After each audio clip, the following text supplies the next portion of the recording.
As Borough's managerial appointment process comes towards its conclusion, 3 names have emerged as leading candidates to be the next Boro manager.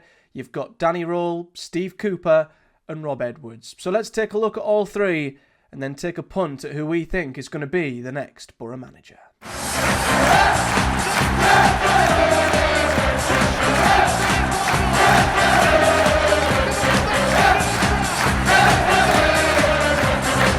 So, before we take a deep look into all 3, it is clear by the Northern Echo that these are the 3 leading candidates that are up for the Boro job and the 3 managers or coaches that the club are looking at the most. The Gazette has reported that there are 2 further unnamed European-based coaches that are still in the running, but I think the belief is these are the 3 names that have been in and around the managerial appointment for the last week or so, pretty much since Michael Carrick was sacked. These names have been hovering around and they simply haven't gone away. Steve Cooper and Rob Edwards especially have been the 2 strongest targets that have never really dropped off. They've always been at the forefront of the likelihood of who Boro might bring in next. With Danny Rohl a slightly more outside option, but one that is still on the table and is one that Boro still clearly are willing to look at and explore.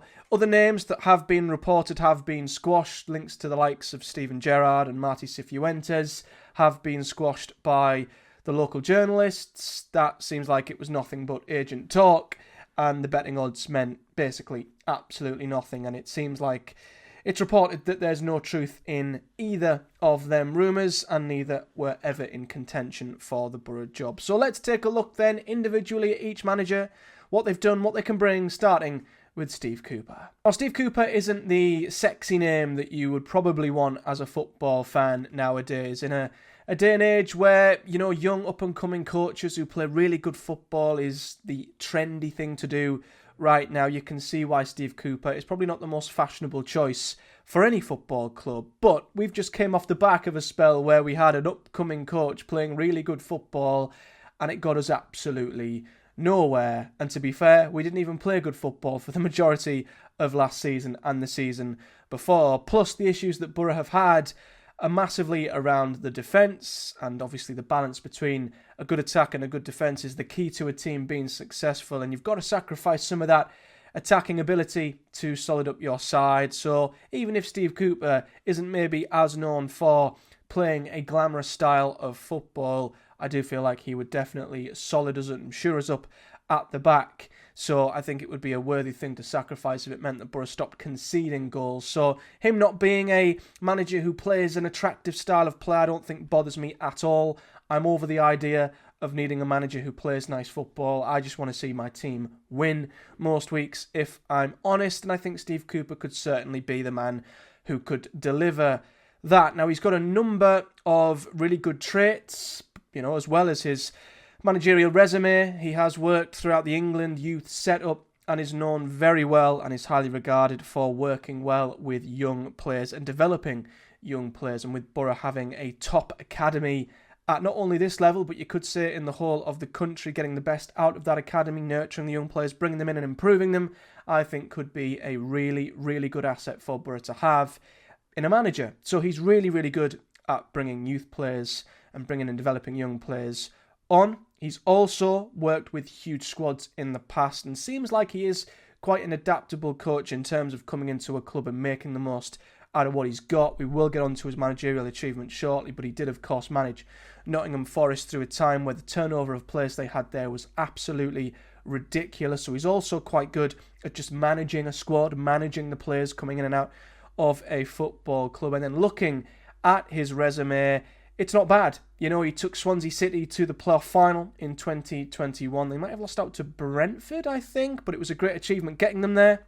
The following season, he, of course, was a huge part of that meteoric promotion that Nottingham Forest had out of the Championship. He secured their first promotion back to the top flight in 23 years, and he took them from the bottom of the Championship looking dead and buried, and he took them on one of the most incredible rises we've ever seen in the Championship and, of course, got them up via the playoff final, beating Huddersfield Town. They also took Bournemouth close that season for second. It was one of the most unbelievable runs I think we've seen at Championship level. And it's also worth noting, when he took Nottingham Forest up, he was sacked from that job, but they were only 17th at the time. They weren't in the relegation zone when he was relieved of his duties. I think they had 1 win in 13 or something crazy like that, so the record wasn't great. But when he did take Forest up, they weren't in the relegation zone when he left. He was doing a good enough job, I would say. And it was also similar to what happened at Leicester City as well, to which he was appointed 1 year ago in June 2023. Once again, he took them over, newly promoted side in the Premier League. And they were another side who weren't in the relegation zone when he left. It was a more harsh sacking this time. I think they went on a 5-game winless run in the Premier League before he was sacked. But he left Leicester when they were 16th in the Premier League. And as we've seen at the back end of the Premier League season, all 3 Premier League sides look absolutely hopeless. So the fact that he had Leicester 16th, I think, is a bigger achievement than what it looks like on paper. And I don't think many other managers could have done a better job. Ruud van Nistelrooy certainly didn't. So you could say they would have had a better chance of staying up if they'd have kept Steve Cooper as opposed to firing him and bringing in Van Nistelrooy. So I think his managerial resume is pretty darn good. If you look at some of the numbers, 63 wins, 37 draws and 30 defeats in the Championship. That is a points per game of 1.7, which is very, very good at this level. So I think as a Championship manager, there might be doubts over his style of play. We of course know that Boro want to bring a manager in who wants to have his team set up playing the Middlesbrough way. Long gone are the days where we jump from one drastic style to another. The team has an identity, the club has an identity that the new manager has to come in and fit into. So whether Steve Cooper could come in and do that, we do not know. And whether he would work with the recruitment team in the manner that they'd want, we don't know either. It's also reported that Steve Cooper is potentially wanting to stay in the Premier League, and him dropping down to the Championship might not be a drop he's willing to do. So that could be a potential issue. But to be honest, although not a glamorous name, I still think a very, very solid one at Championship level. Next up, we've got Rob Edwards, who I think is the most likely. Now, I'll get on to why at the end of the video, but Rob Edwards has not only a decent Championship resume, and I think up until a year ago would have been a very well looked at appointment, a very well thought of appointment. Obviously, a huge blemish has appeared on his CV in the last 12 months, but he has an extensively strong relationship with many people within Boro already that I think could give him a huge advantage. Now, he has also been successful in the past in the EFL. He got Forest Green Rovers promoted into League One, winning the League Two title in 2022. And if you see where Forest Green Rovers are now, what an outstanding job he did there. He got his first job in the Championship with Watford, to which he was sacked. I don't think you can judge any manager fairly when they've been sacked by Watford, because every man and his dog has been sacked by Watford at this point. And I think he was doing quite well there. And like all Watford managers, was harshly sacked. But of course, his huge achievement came when he led Luton Town to promotion to the Premier League for the very first time. And I don't think that achievement can be underestimated. You know, a lot is said about what happened last season with Rob Edwards and with Luton Town, and I get that it's more recent and recency bias probably plays a part, but you can't forget at the same time that he took Luton Town to the Premier League. That is an unbelievable achievement, and it's okay looking back now that we've seen them in the Premier League, they've got relegated to League One, but honestly, getting them up, I think, is a really, really big achievement. And of course, he did it by navigating the same playoff four that Michael Carrick couldn't get us through in 22-23. We, of course, fell short against Coventry. Luton went on to beat Coventry in that final. It's also worth mentioning that he did a pretty good job in the Premier League too. Of the 3 newly promoted sides that year, yes, Luton Town were relegated, but they were by far the most competitive of the 3. I think they went down by 6 points in the end. But, you know, compare it to the newly promoted sides this season, the Premier League, and Luton's resources and everything else that comes with the Premier League now and the gap between leagues. I think taking Luton into the Premier League, being as competitive as they were and giving them as much of a chance of staying up as he did, I think it's a solid achievement once again. And there is no shame in getting relegated with Luton Town in the Premier League. However, as I mentioned, the big blemish comes with this season, when of course Luton Town dropped like a stone and fell right the way through the Championship and were relegated to League One. Now, yep, Edwards played a huge part in that. Absolutely, Matt Bloomfield is the one who took them down, but he gave them a fighting chance. And yeah, you can't look past the fact that Luton Town were relegated. Now, I do think there were more mitigating factors to that other than just Rob Edwards. Rumours, and it's been suggested by Luton Town fans, that he actually wanted to walk after he lost 5-1 up here away to Boro, but the club convinced him to stay. So maybe he had the best interests of the club at heart and they kept him on for longer than he wanted to, which ultimately made things look worse. But it is undoubtedly a huge red flag on his CV that I know a lot of Boro fans cannot look past. And I get it. And I get why it would be a worry. I share that concern as well. But equally, I don't want to just judge him on one season. You don't judge a manager on one season. You judge him on his career. And as much as he's had some pretty rough lows of late, the highs of getting Forest Green and Luton Town promoted in their respective leagues, I think, is mightily impressive. But the key thing that I think gives him a huge advantage is that he has a strong working relationship with people at the club. And he was also interviewed for the Boro job before. He knows head of football, Kieran Scott, really well. They worked together at Wolves, I believe. Head of recruitment, Chris Jones, he's worked with extensively in the past as well. And he was, of course, interviewed for the Boro job back in 2022 when we appointed Michael Carrick. And it is believed to be that if it wasn't for Michael Carrick joining, Rob Edwards would have been the Boro manager. In 2022, it was Kieran Scott who wanted Edwards. It was Steve Gibson who wanted Carrick. Gibson got his way that time. Maybe Kieran Scott will get his way this time. But I can't look past what it means to work with someone who you are familiar with and how much of an advantage that could play within a football club. Now, we understand Michael Carrick was let go for a number of reasons, one of which was that the club were worried that certain tensions that we saw between the recruitment team, Wilder and Warnock in the past, could potentially be simmering again. I think if they want a very safe bet, Rob Edwards would be the safest potential bet because they know exactly how he operates. He knows exactly how they operate.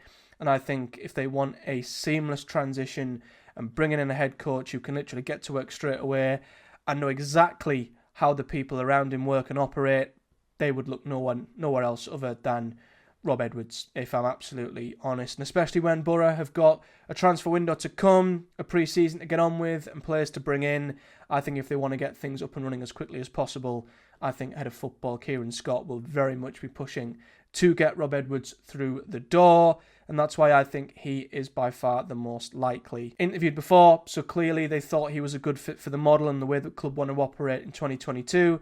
So there's no reason to think they wouldn't think the same in 2025. And finally, the outside choice of the three is, of course, Danny Rohl. Not only the outside choice, I think, down to the fact that he doesn't tick all of Steve Gibson's usual boxes when appointing a manager, but there are huge complications around getting him out of Sheffield Wednesday as well. Now, firstly, looking at his CV, he has coached at some really impressive clubs, both in England and abroad. He coached at Leipzig and Bayern Munich in Germany. He then coached at Southampton in England. It might have been beneath Ralph Hasenhüttl at Southampton, I believe. But of course, he took on his first managerial role at Sheffield Wednesday, and the job he's done there has been nothing short of fantastic. He took over when Sheffield Wednesday were seven points clear at the bottom of the league, and he got them to safety, and this season has guided them into mid-table. So people talk a lot about Carrick and regression of Boro over the last few seasons, but Danny Rohl has clearly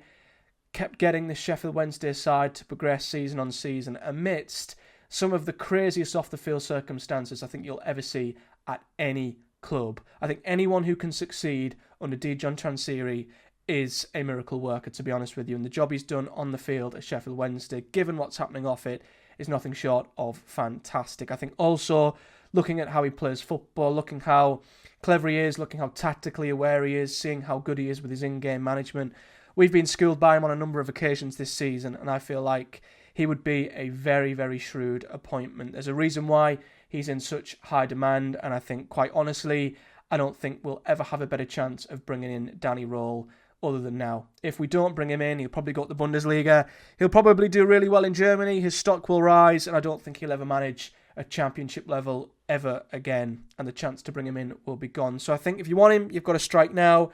But of course, the huge elephant in the room is that it is believed his compensation fee to get him out of Sheffield Wednesday is quite astronomical for a manager, and has put off a variety of other clubs who've went in for him throughout this window in the summer. And the reason why he's still at Sheffield Wednesday is because none of the clubs wanted to pay out his compensation fee. It's believed to be 4 million, 5 million, no one exactly knows the figure, but it is still a big chunk of change for any club to pay in order to get the manager from said club to their club. So that could be the really big tripping point with Danny Rohl. That paired with the fact that Steve Gibson just never ever appoints foreign managers. He never does. The only one he did, ironically, got us to the Premier League in Aitor Karanka, but he seems to be really keen on English and British managers, and he also rarely ever appoints a manager who is currently managing elsewhere. He likes unemployed managers who are British, and that's why I think Rob Edwards and Steve Cooper are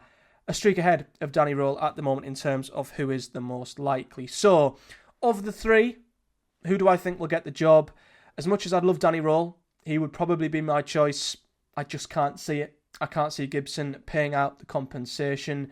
If I'm honest, I feel like unless he proves to be the absolute standout candidate who is head and shoulders about the other two and proves that he is worth paying up the money for, I don't think we'll do it. I think he will be interviewed, they'll take a consideration, but they won't go for it, and it will be between Rob Edwards and Steve Cooper. Now, I think they're equally as good as each other. I wouldn't say I'm massively excited or inspired by either, but I'm not massively down on them either. I think a lot of the negativity towards Rob Edwards especially has been harsh. I don't think it's as bad of an appointment as people are making it out to be, and I don't think Cooper is either. However, as I say, looking at the two, I feel like just with the fact that he was interviewed before and his links with people from within the club, I think we're going to be getting Rob Edwards. I'd be massively surprised if it's anybody different. I think that's where the club will go. I think they clearly think he fits the model, hence why he was nearly appointed back in 2022. And I think they just have the reassurances that he will work incredibly well with Kieran Scott and the likes from within the club, which will just make the transfers and the recruitment and the squad building even more efficient. And that's what we need when we are going to be building a squad once again and having another rebuild this summer. So for me, yeah, there could be a left field option. Something could happen out of absolutely nowhere. Absolutely open for that as well. But of the three managers who have been linked for me, I'd love Danny Rohl. I wouldn't mind Steve Cooper, but I do think it'll be Rob Edwards. So let me know your thoughts on the three in the comments. Which one you like, which one you don't, who you prefer, and even if you prefer one or the other, who do you think is going to get the Boro job? There are reports to suggest it'll probably be late this week to early next week. I do feel like if an appointment is imminent this week, it's probably Edwards or Cooper. If not, then that might hint towards Danny Rohl, because I feel like the whole process of getting him out of Sheffield Wednesday and into Boro will take longer. Therefore, if nothing is official at the end of this week, goes into next week, maybe that proves they are working on something else, which could mean Danny Rohl. But if things look like they're wrapping up quickly, I think it's one of the two former. But we'll see. Of course, I'll keep you guys updated here on the channel when things drop. But let me know your thoughts in the comments. Subscribe for much more Boro and football-related news to come. There'll be lots to talk about when the new manager is appointed, with pre-season not too far away already, of course. But until then, subscribe if you haven't already. Comment below your thoughts. Like the video if you haven't already. And until next time, guys, do take care, and I'll see you all in the next one.